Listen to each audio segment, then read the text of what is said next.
namin para pakita sa inyo yung mga unit namin dito sa Valenzuela.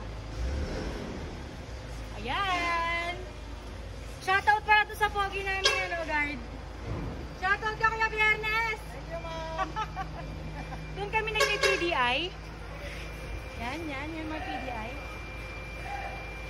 Diyan namin diyan PDI yung mga unit.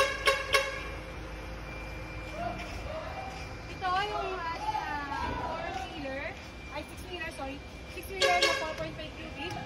Meron din tayo 6 cubic yan, 8, 10, 12, at saka meron tayong mga heavy truck. Ito naman yung 371 natin NX.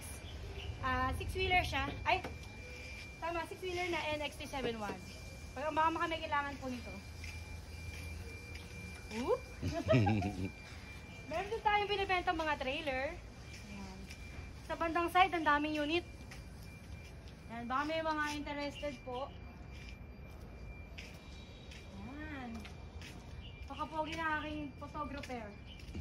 At ito, meron din tayong bagong muka. Ayan, ito yung bago nating cargo truck na 6-wheeler din siya. Meron tayong 14 feet, 11 feet, 17, 20 hanggang 25. Sa 6-wheeler, guys. Kung daw nagkakamali, ito yung 6.5 cubic natin. Ayan. Down truck.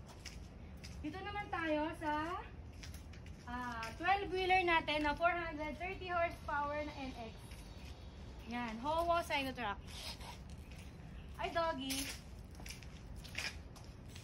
Kaya hindi mga yung video mo. Yan.